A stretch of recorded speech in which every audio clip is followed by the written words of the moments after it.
Assalamualaikum warahmatullahi wabarakatuh. Selamat pagi teman-teman semuanya.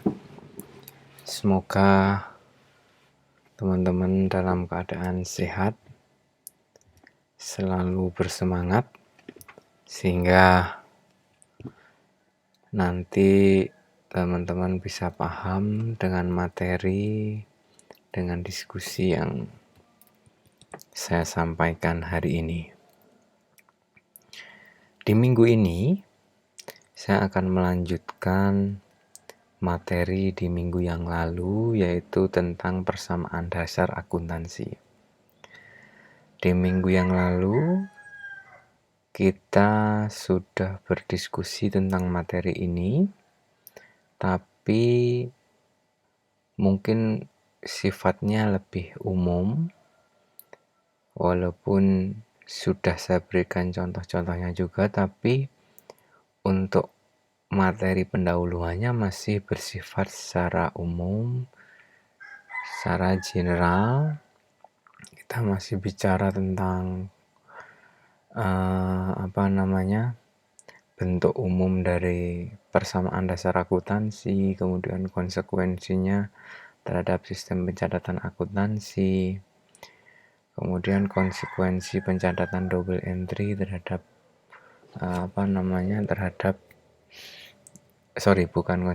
manfaat pencatatan double entry bagi perusahaan. Nah, pada sesi kali ini kita akan bicara lebih spesifik tentang persamaan dasar akuntansi. Berikut nanti di akhir materi ini saya sudah menyinggung, atau istilahnya nanti saya akan menyinggung tentang konsekuensi persamaan dasar akuntansi ini terhadap salah satu siklus pencatatan akuntansi, yaitu penjurnalan di dalam jurnal umum. Gitu ya. Oke, kita langsung menuju slide selanjutnya saja. Di sini, di slide ini saya memberikan sebuah ilustrasi kasus. Teman-teman bisa perhatikan.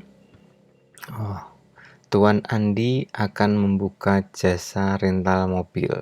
Jadi si Tuan Andi ini berniat dan segera akan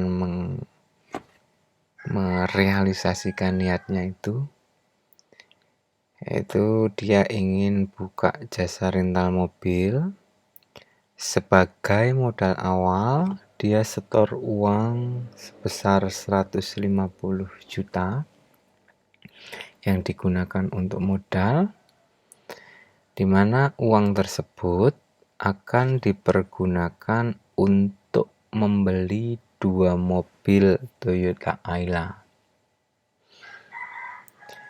Dari kasus ini kita bisa garis bawahi ada 2 pernyataan kunci.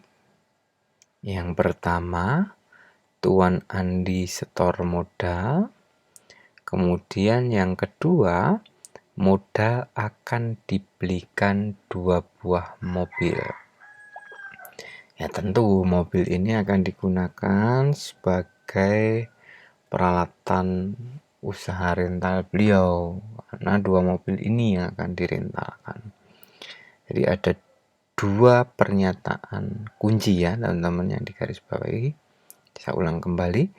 Tuan Andi setor modal yang kedua, kemudian modal akan diberikan 2 buah mobil.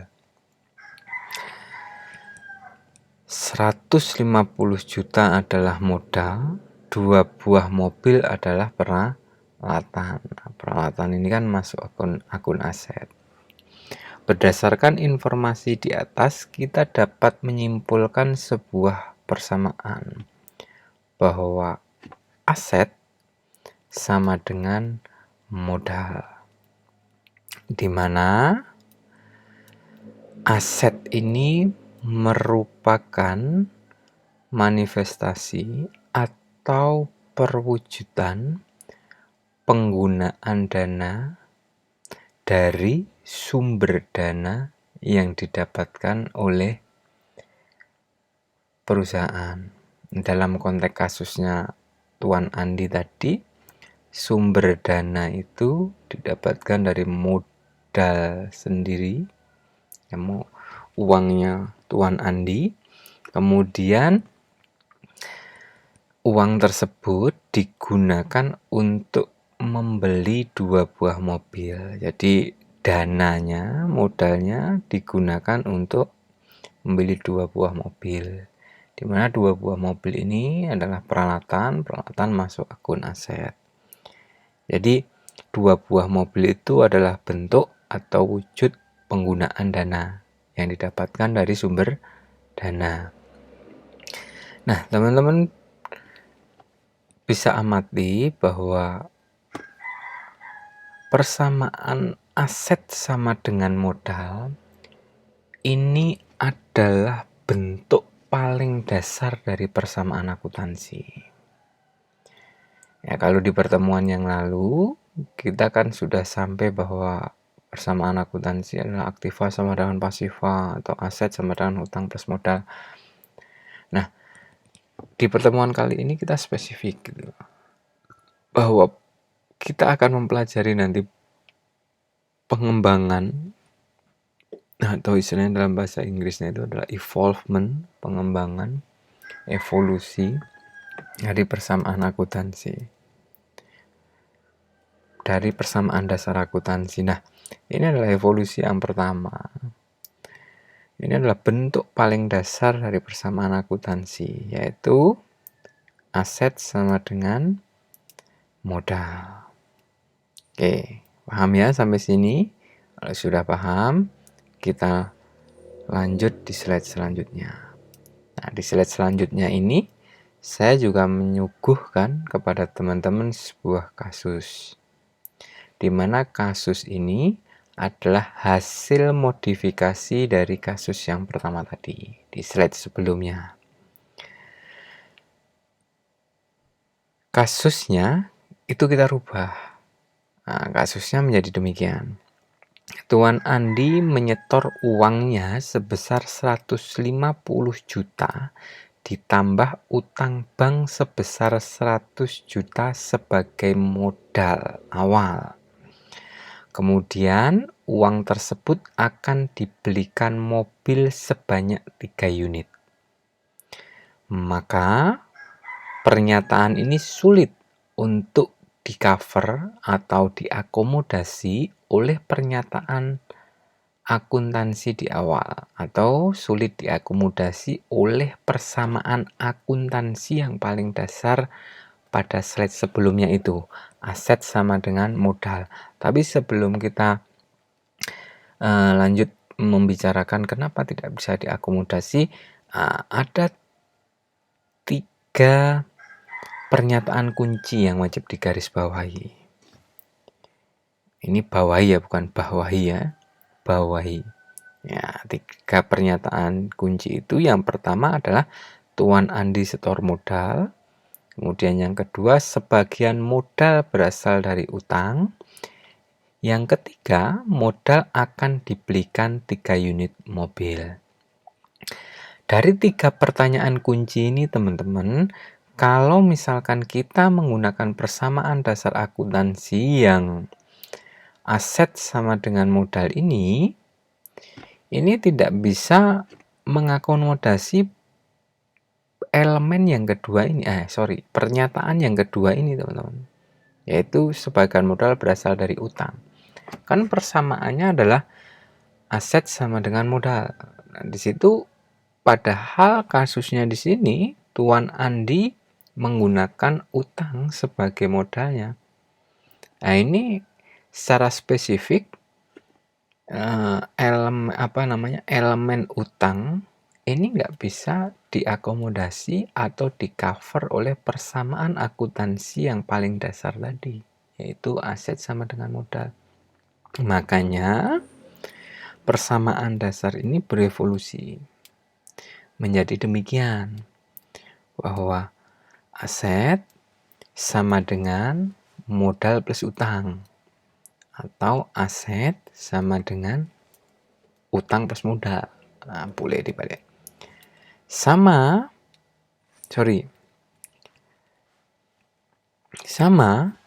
di sisi sebelah kanan ini merupakan sumber dana. Jadi sumber dana dari usaha Tuan Andi berasal dari modal dan utang. Kemudian sumber dana ini akan digunakan untuk membeli aset. Jadi aset ini adalah perwujudan atau manifestasi dari penggunaan dana yang dihimpun dari sumber dana usaha Tuan Andi.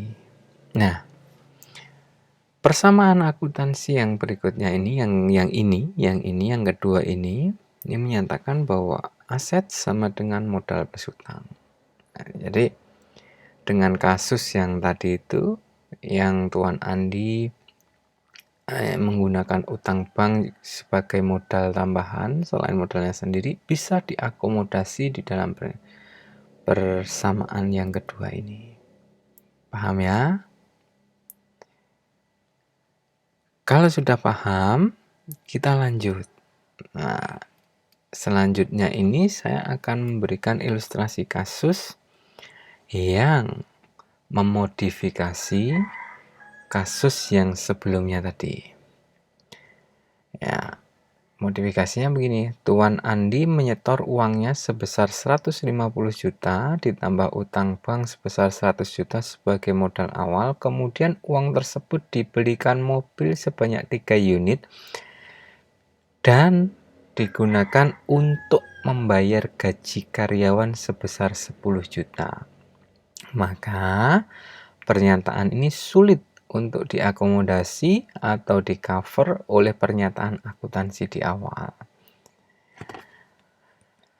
Pernyataan akuntansi di awal itu adalah aset sama dengan modal plus utang. Nah, di sini ada 4 pernyataan kunci yang wajib digarisbawahi. Yang pertama, Tuan Andi setor modal, sebagian modal berasal dari utang. Kemudian modal akan dibelikan 3 unit mobil. 4, kemudian modal digunakan untuk membayar gaji karyawan sebesar 10 juta. Nah, pernyataan yang keempat, elemen yang keempat yaitu adalah beban biaya gaji karyawan. Ini tidak bisa di-cover atau diakomodasi di persamaan akuntansi ini, teman-teman. Maka dari itu, persamaan akuntansinya bisa kita kembangkan menjadi demikian, bahwa aset sama dengan modal plus utang dikurangi beban. Gitu ya. Paham? Nah, nanti bisa berkembang lagi enggak, Pak? Nanti bisa berubah lagi enggak, Pak? Bisa. Seiring tentu dalam setiap kasus ada penambahan elemen akuntansi yang di luar dari persamaan ini pasti akan berubah. Maka dari itu teman-teman, penting bagi kita untuk apa? Untuk mengenal elemen kunci dalam akuntansi. Jadi kita akan coba mengenal elemen kunci dari akuntansi. Kemudian dari elemen kunci akuntansi itu kita masukkan dalam persamaan dasar akuntansi. Jadi diharapkan nanti persamaan akuntansi yang berdasarkan elemen kunci ini bisa mengcover setiap kasus, setiap transaksi yang dilakukan oleh perusahaan. Dalam konteks ini adalah usaha Tuan Andi tadi. Nah, apa saja elemen kunci tersebut? Yang pertama adalah aset. Ya, pertemuan yang lalu kita sudah mendiskusikannya, atau aset ada 2, aset lancar dan aset tidak lancar. Kemudian yang termasuk dalam akun aset itu apa saja? Ada kas, piutang, peralatan, ada tanah, ada gedung, dan lain-lain gitu ya. Kemudian yang kedua adalah modal atau ekuitas. Kemudian yang berikutnya adalah utang. Ya, utang bisa utang jangka pendek maupun utang jangka panjang ya. Kemudian berikutnya adalah pendapatan. Elemen berikutnya adalah beban. Beban ini bisa beban gaji, beban sewa, ya, intinya beban biaya yang ditanggung oleh perusahaan. Kemudian yang terakhir adalah prive. Apa toh ini? Ini adalah pengembalian ekuitas atau pengembalian modal. Jadi misalkan Tuan Andi tadi store 50 juta karena sudah ada pendapatan dari usahanya, kemudian dia mengambil sebagian dari pendapatan usaha itu digunakan untuk kepentingannya sendiri, ya enggak apa-apa. Nah, itu namanya adalah pengembalian modal atau prive, gitu ya. Nah, setidaknya elemen kunci di dalam akuntansi itu ada 6 ini, teman-teman. Walaupun tidak menutup kemungkinan masih banyak lagi, tapi nanti kita akan mengenal beberapa elemen yang lainnya itu di beberapa pertemuan ke depan. Tapi untuk beberapa pertemuan ke depan nanti dalam jangka pendek, kita wajib tahu dulu 6 elemen kunci dari akuntansi ini. Nah, selanjutnya kemudian bagaimana persamaan akuntansi itu berkembang berdasarkan 6 elemen kunci ini. Nah, persamaan akuntansi itu bisa berkembang atau bisa kita kembangkan menjadi demikian, teman-teman. Aset sama dengan modal plus utang ditambah pendapatan dikurangi biaya dikurangi prive atau pengembalian modal. Secara matematis, teman-teman, secara matematis kita bisa rubah persamaan dasar akuntansi ini yang aset sama dengan modal plus utang plus pendapatan dikurangi beban dikurangi prive itu ini menjadi demikian. Jadi prive beban kita pindah ke sisi kiri, kemudian modal, utang, dan pendapatan tetap di sisi kanan. Ya, karena ini kan ketika ketika beban itu di sisi kanan itu negatif, kita pindah ke sisi kiri menjadi positif. Nah, dari sini kita akan mudah memahami, teman-teman, bahwa dari istilahnya dari modifikasi secara matematis ini persamaan akuntansi, kita akan mudah memahami bahwa pada sisi kanan itu sumber dana, ya, sumber dana perusahaan berasal dari mana? Dari modal, utang, dan pendapatan.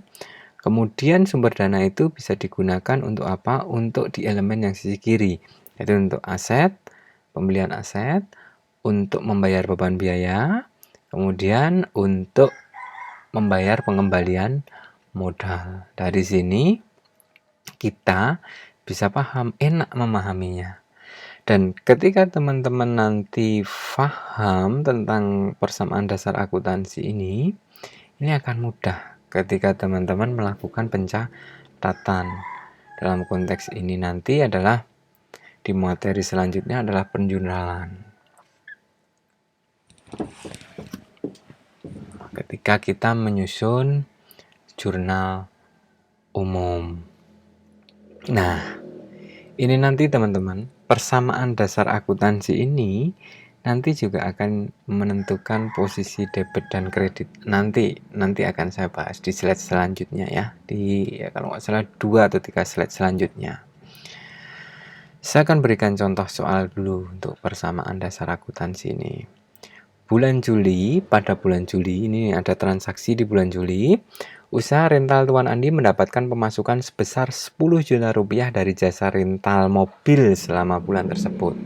Dengan menggunakan kerangka fikir persamaan dasar akuntansi, maka transaksi tersebut dapat dicatat demikian. Jadi kita bisa mencatat karena ada pemasukan sebesar 10 juta, berarti ada penambahan kas 10 juta di sisi kiri. Kemudian ada penambahan pendapatan. Nah, kas bertambah dan pendapatan bertambah. Kan pendapatan ada di sisi kanan. Jadi kan pendapatan ada di sisi kanan bersama modal plus utang. Ada penambahan pendapatan sebesar 10 juta. Sisi kanan dan sisi kiri balance, seimbang. Kemudian contoh soal lagi. Pada bulan Agustus terjadi pembayaran karyawan sebesar 5 juta dengan menggunakan kerangka fikir persamaan dasar akuntansi yang kita kembangkan di akhir tadi, maka transaksi tersebut dapat dicatat demikian. Pembayaran gaji karyawan sebesar 5 juta. Berarti kas berkurang 5 juta. Kemudian beban karyawan bertambah 5 juta. Beban ada di sisi kiri bersama aset dan prive. Nah, sisi kanan dan kiri, ini sisi tabel kanan dan kiri, jumlahnya sama. Sama-sama 10 juta. Walaupun ini kas dikurang 5 juta, tapi ada penambahan beban sebesar 5 juta. Jadi sama aja. Jadi sisi kanan dan kiri tetap balance. Gitu ya, teman-teman ya. Oke. Nah, ini baru pencatatan berdasarkan persamaan akuntansi. Pencatatan di dalam siklus akuntansi itu detail. Ada siklusnya. Nah, yang akan kita pelajari di siklus pencatatan akuntansi yang awal itu berkaitan dengan jurnal umum, teman-teman. Nah, ini akan saya berikan materi pendahuluan.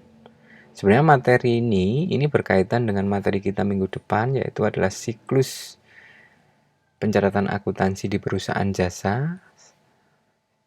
Secara spesifik yang dibahas adalah penjurnalan, secara spesifik lagi yang dibahas adalah jurnal umum. Nah, ini akan saya singgung materi pendahuluannya. Kalau kita bicara jurnal umum, maka istilah seperti debit versus kredit, nanti catatnya itu di debit atau di kredit, itu akan menjadi familiar di teman-teman. Jadi misalkan ada transaksi itu pendapatan usahanya Tuan Andi mendapatkan pendapatan sebesar 5 juta. Nah, itu 5 juta itu dicatat di akun mana? Dan itu apakah di akun debit atau di akun kredit? Nah, itu nanti kita akan akrab, akan familiar dengan itu. Nah, tapi sebelumnya kita kenal dulu, apa sih debit, apa sih kredit?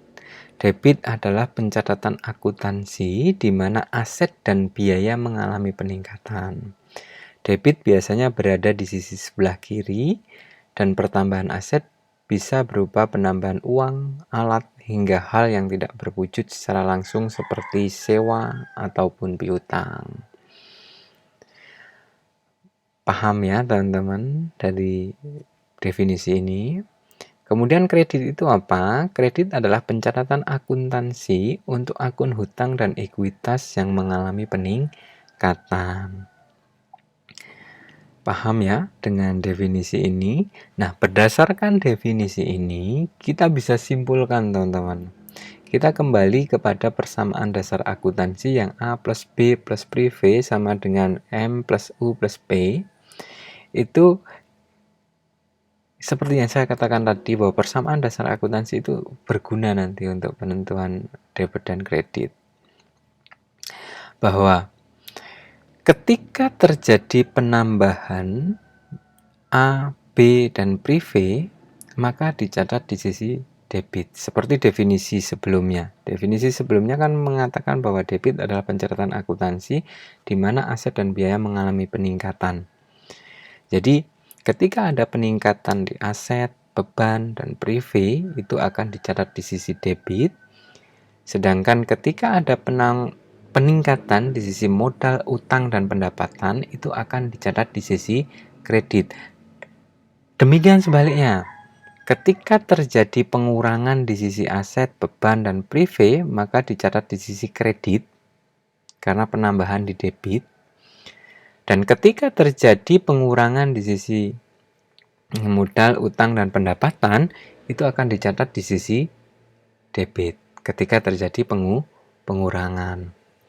Nah, teman-teman tentu menjadi paham dalam konteks ini.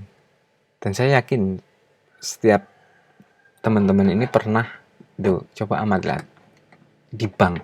Ketika teman-teman itu menabung di bank, coba Anda lihat di buku rekening Anda. Misalkan si Sylvia menabung di bank sebesar 5 juta. Ketika Anda melihat di buku tabungan, uang 5 transaksi sebesar 5 juta itu akan dicatat di sisi kredit. Kenapa? Karena ketika Mbak Sylvia itu setor uang atau nabung uang di bank, itu dari sisi bank itu dilihat sebagai utang. Makanya utang bertambah bagi bank, utang bertambah, nih masuk sisi kredit. Jadi sebenarnya ketika Anda nabung di bank itu utang kepada Anda sebenarnya. Pun demikian sebaliknya, ketika misalkan Mbak Sylvia itu kemudian mengambil uangnya sebesar 2.500.000. Coba lihat lagi di buku rekening, pasti transaksi pengambilan 2.500.000 itu akan ditulis di sisi debit. Kenapa? Karena kan kemudian yang awalnya utangnya bank itu sebesar 5 juta ke Mbak Sylvia, karena sudah diambil sama Mbak Sylvia, utang bank menjadi berkurang kepada Mbak Sylvia. Ketika utang bank berkurang, maka debit dicatat di sisi debit. Ketika bertambah, Mbak Sylvia setor lagi, dicatat di sisi kredit. Begitu ya teman-teman, paham ya? Jadi kalau misalkan ada penambahan aset, catat di sisi debit. Nah, aset itu apa saja? Bisa kas, bisa piutang, dan lain sebagainya itu. Kemudian ketika terjadi penambahan beban, bisa dicatat di sisi debit. Begitu prive. Gitu ya, paham ya? Nah, ringkasannya begini teman-teman. Ringkasannya ini. Ini adalah ringkasannya. Jadi nama akunnya misalkan aset. Kalau bertambah dicatat di sisi debit, berkurang di sisi kredit. Saldo normalnya adalah debit. Demikian seterusnya. Itu bisa diamati. Mudah lah teman-teman dihafalkan ini. Nah, kita masuk ke contoh soal. Ini enggak apa-apa. Ini contoh soal. Ada 2 contoh soalnya. Nanti pertemuan selanjutnya kita masuk secara khusus di materi penjurnalan, khususnya jurnal umum. Nanti akan banyak soal transaksi yang mesti teman-teman kerjakan. Tapi ini saya beri 2 contoh ilustrasi soal dulu. Tanggal 5 Januari 2020, Pak Jaya menginvestasikan uangnya sebesar 500 juta pada perusahaan PT Jaya Abadi. Kemudian tanggal 11 Januari 2020 dibayar uang sejumlah 20 juta untuk sewa kantor selama 1 tahun. Nah, pencatatan jurnal umumnya bagaimana?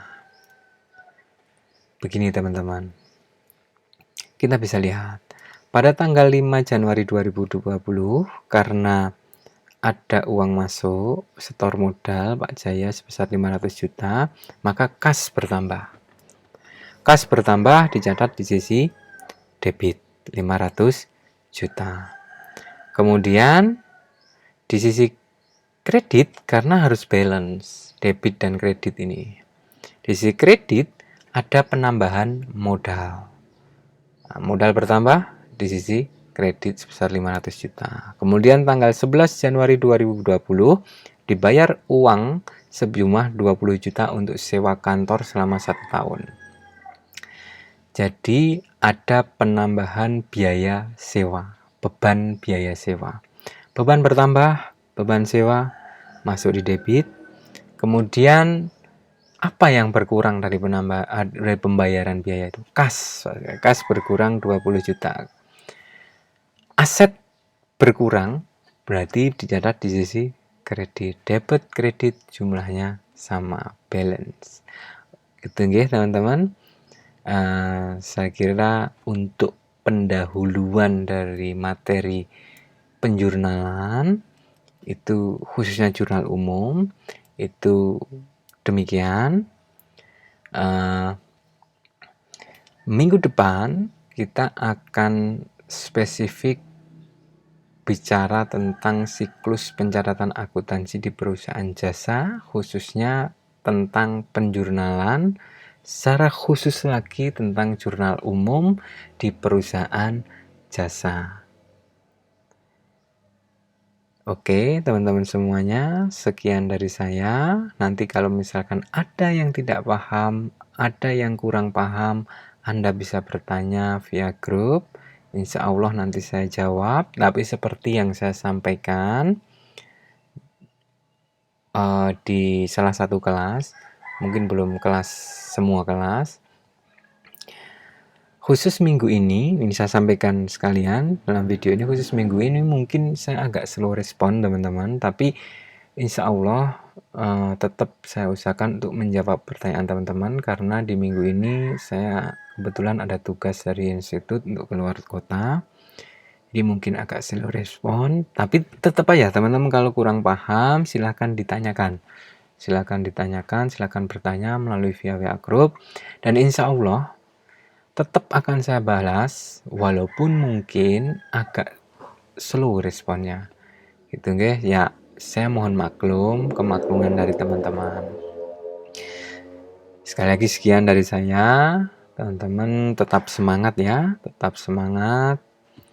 Tetap fokus dalam belajar, dan dan saya berpesan teman-teman bisa bertanya kepada teman-teman kita yang ada di FEBI. Kalau misalkan Anda punya teman-teman di FEBI yang ngambil jurusan program studi akuntansi, Anda bisa belajar sama mereka, sedikit-sedikit bisa belajar sama mereka.